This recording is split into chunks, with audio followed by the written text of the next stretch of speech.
2025 के बजट से आपकी जॉब बिजनेस ग्रोथ पे क्या इम्पैक्ट आने वाला है, आपके इनकम पे टैक्स का क्या इम्पैक्ट आने वाला है और कॉस्ट ऑफ लिविंग पे आपकी क्या इम्पैक्ट रहेगा इस बजट का, देखेंगे इस वीडियो में। हाय फ्रेंड्स, मैं हूं Ajay, an investor just like you, और इस चैनल पे हम बात करते हैं टूल्स, टेक्निक्स, स्ट्रेटेजीज की which will help us to make a financially healthier life. तो चलिए शुरू करते हैं। देखिए, बजट के अंदर जंप करने से पहले एक चीज समझनी जरूरी है।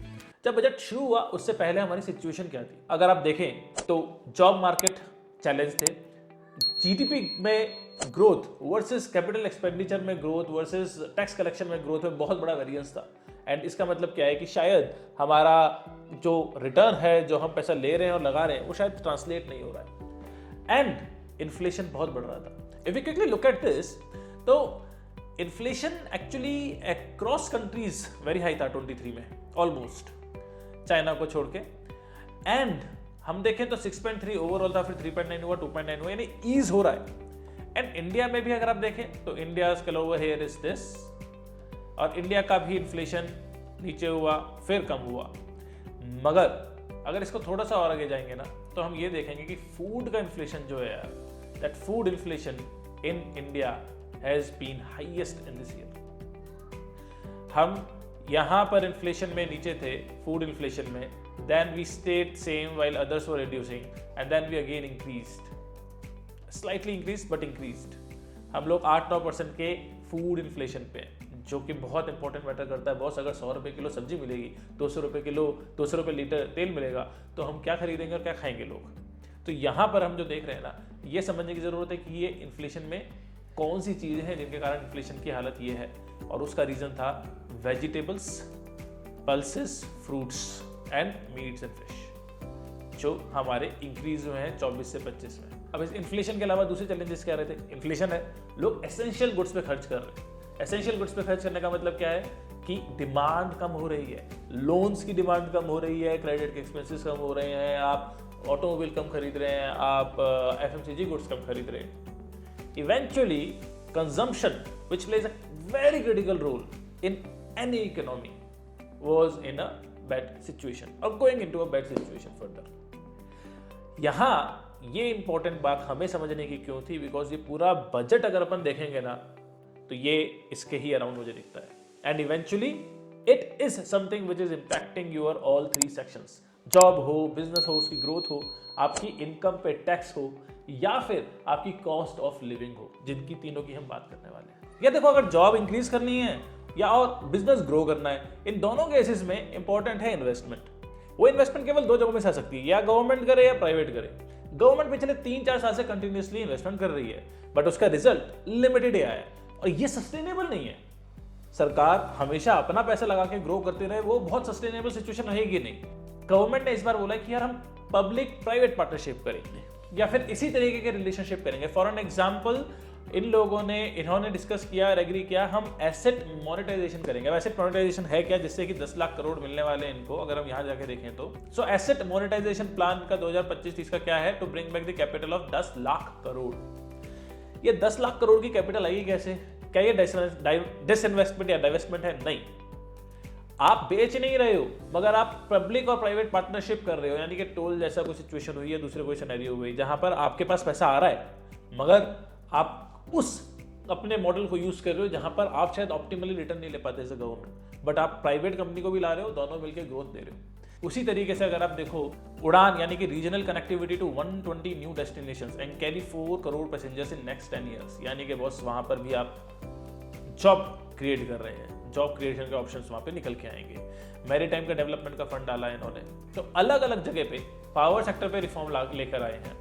तो अलग अलग जगह पे ये ऐसी सिचुएशन क्रिएट कर रहे हैं जहां पब्लिक प्राइवेट पार्टनरशिप हो और उससे ग्रोथ आए। तो ये हुआ पब्लिक प्राइवेट पार्टनरशिप। मगर इसके अलावा जो इंपॉर्टेंट चीज है वो है ये, यानी कि एमएसएमई। निर्मला जी का कहना है आज ही के बजट में कि करीबन 1 करोड़ ऐसे एमएसएमई है, जिससे 5 करोड़ हमारी जॉब क्रिएट होती है। फिर that they are also responsible for our 40% of our export. और वो छोटी छोटी कंपनीज कौन क्रिएट कर रहा है? वो भी हम ही लोग क्रिएट कर रहे हैं। सो आपका बिजनेस ग्रो होना है, प्लस आपको जॉब क्रिएट कर रहे हैं। तो एमएसएमई को सपोर्ट क्या मिला है? देखिए, सबसे पहली बात तो क्रेडिट अवेलेबिलिटी। जहां 5 करोड़ की पहले क्रेडिट अवेलेबिलिटी थी वहां से डबल करते 10 कर दी है, स्टार्टअप्स की 10 से बढ़ा के 20 कर दी है, और एक्सपोर्ट जहां पर बहुत फोकस करने की कोशिश की जा रही है वहां term loan up to 20 crore कर दिया गया है। यहाँ पर इन्वेस्टमेंट और टर्नओवर अगर आपको दिखेगा माइक्रो और स्मॉल और मीडियम तीनों एंटरप्राइजेस के लिए इंप्रूवमेंट लेके आए हैं हर जगह पे। तो यहाँ फोकस क्या जा रहा है इनका कि एमएसएमईज में ग्रोथ लेकर आएंगे so that they will be able to focus on key areas. They are saying कि यार हमें टॉयज इलेक्ट्रॉनिक्स फुटवेयर में हमें बहुत तेजी से ग्रोथ लानी है, we want to be a sustainable and the best country from a toys perspective. अब ये है क्या, ये तीनों वो एरिया हैं जहां चाइना सबसे बड़ा सप्लायर है। तो हम चाइना +1 की स्ट्रेटेजी को यहाँ पर आई थिंक खेलने की कोशिश कर रहे हैं, दैट जहाँ टैरिफ्स पूरे वर्ल्ड में यूएस लगाने की कोशिश कर रहा है, चाइना और यूएस में रिलेशन हमें पता है कैसा है, वहाँ हम चाइना +1 बनने की कोशिश कर रहे हैं। आइडिया बहुत अच्छा है बट हमें बहुत ज़्यादा काम करना पड़ेगा इसके पीछे। The reason is very simple, let us be practical. Backend integration की जरूरत है। आप इलेक्ट्रॉनिक्स यहाँ बनाना चाहते हैं, आप इलेक्ट्रिक व्हीकल यहाँ बनाना चाहते हैं, बट इवेंचुअली वो सारे जो की कंपोनेंट्स हैं वुड से वो सब तो वहीं से लेके आ रहे हैं। क्यों? क्योंकि आपके पास यहाँ पर फैसिलिटी या इकोसिस्टम नहीं है। वो इकोसिस्टम क्रिएट करने की बहुत ज़रूरत है। कुछ एरियाज में इन्होंने इकोसिस्टम पे ध्यान दिया है, वो इंपॉर्टेंट बात यहाँ पे करने की है, और that is also related to your jobs. तो बहुत अगर जॉब नहीं है तो हम कैसे बनाएंगे टॉय सेक्टर के specifically to focus on development of cluster skills and manufacturing ecosystem that will create high quality unique innovative and sustainable toys to represent make in India. Made in India factor को यहाँ पर बहुत तरीके से improve करने की कोशिश हो रही है टॉयज के एरिया में। हमें बहुत बड़ा इंफ्रास्ट्रक्चर क्रिएट करना होगा अगर हम ईवी में, अगर हम इलेक्ट्रॉनिक्स में सच में रियल मेड इन इंडिया चाहते हैं, केवल असेंबली नहीं चाहते हैं। बहुत पूरा बैकएंड इंटीग्रेशन की जरूरत है।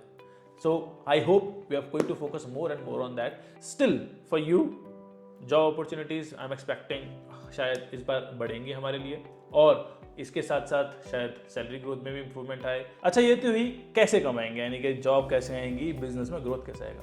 अब मान लिया भाई कमा तो रहे हैं मगर कमाने पे भी तो टैक्स देना है। वहां बात आती है सैलरीड एम्प्लॉइज की इनकम टैक्स की। तो चलिए most sought after topic of income of budget discuss कर लेते हैं, यानी कि इनकम टैक्स। यहाँ पर इंडीड सैलरीड एम्प्लॉइज को फायदा हुआ है। 12 लाख तक अब आपको एक भी पैसा नहीं देना टैक्स का। अगर आपकी सैलरी 12.75 लाख तक है, निटिग्रिटीज और आएंगी, बट अभी के लिए अगर बेसिक समझे तो अगर अपनी सैलरी 12.75 लाख है, then it is a normal income, then you need not to pay any tax. Tax file करनी होगी, टैक्स 0 रहेगा। ऑन दी अदर हैंड अगर आपकी इनकम 12,75,000 से ज़्यादा भी है तो भी जो टैक्स स्लैब है वो चेंज हुए हैं। 0 to 4 में आपको कोई टैक्स नहीं लगेगा। नेक्स्ट 4 लाख पे 5%, उससे नेक्स्ट 4 लाख पे 10, उसके बाद 4 लाख पे 15, 16 से 20 लाख पे जैसे आते हैं उस 4 लाख में 20%, 20 से 24 लाख में 25%, एंड देन 24 लाख से आप 30% के टैक्स स्लैब में आते हैं। तो changes are quite bold. Why I am saying bold कि निर्मला जी ने ये बोला यार इसको करने से दी revenue that they were getting, उसमें से उन्हें 3 लाख करोड़ से ऊपर का रेवेन्यू उन्हें छोड़ना पड़ेगा। अब यहाँ पर दोनों व्यू हैं, शॉर्ट टर्म के लिए अच्छा है, लॉन्ग टर्म के लिए नहीं है, क्योंकि रेवेन्यू यहीं से आता है। दूसरा व्यू कहता है कि यार केवल 2% जनता है जो हम सबका देखते हैं, because we are resulting in 20+% of the total income, so that's not good. अब आपको क्या लगता है, is it a good move और a bad move? To mention in the comment section. अच्छा, केवल सैलरीड एम्प्लॉइज के अलावा की बात नहीं है, और यहाँ पर अगर आप देखो तो जो बुजुर्ग लोग थे, tax deduction limit for senior citizen doubled from 50,000 से 1 lakh, so 50,000 to 1 lakh, that has happened. The annual limit of 2.4 lakh TDS on rent increase to 6 lakh। अब now you can actually take tax payer to be allowed to claim annual value of 2 self-occupied properties. Previously it was only 1 and no conditions attached. तो overall एक अच्छा view है for the salaried employees. तो हम ये समझ गए कि भाई जॉब और बिजनेस की ग्रोथ की फोकस तो है। अब ये भी समझ गए कि जॉब जो मिल रही है उसमें इनकम को इन्होंने टैक्स कम किया है, जिससे कि कंजम्पशन फिर और बढ़े। इवेंचुअली भाई कहीं कुछ तो सस्ता या महंगा होगा। तो मेरे हिसाब से जो मेरी अंडरस्टैंडिंग कहती है, देख लेते हैं एक बारी। तो open sale for LED LCD TV, तो भाई टीवी सस्ते होने वाले हैं। Textile, capital goods for lithium ion batteries, यानी कि लिथियम आयन बैटरीज भी सस्ते होने वाली है। तो EV सस्ते होने वाले हैं, यानी मोबाइल फोन्स भी सस्ते होने वाले हैं। तो आपका हैंडक्राफ्ट हैंडलूम प्रोडक्ट्स सस्ते हो सकते हैं और लेदर प्रोडक्ट्स सस्ते हो सकते हैं। Home loan as per you, will that interest increase और decrease? Do let me know in the comment section. ये सब के बाद भी एक्सटर्नल फैक्टर्स क्या रोल प्ले करेंगे वो हमें देखना होगा in coming few months. I hope ये वीडियो आपको पसंद आया होगा। आप नोटिस करें तो हमने शुरुआत की थी कि इन्फ्लेशन ज़्यादा है, इन्फ्लेशन पे टारगेट कर रहे हैं, कंजम्पशन कम है, फुल कंजम्पशन बेस्ड मेरे को ये बजट लगा है, एंड स्लो ग्रोथ। तो अब ये स्लो ग्रोथ देखना है कि क्या इन सारे मेजर से हमारी ग्रोथ इंप्रूव होगी। आपको क्या लगता है? Do mention in comment box and like और सब्सक्राइब करे बिना मत जाइएगा। Thank you.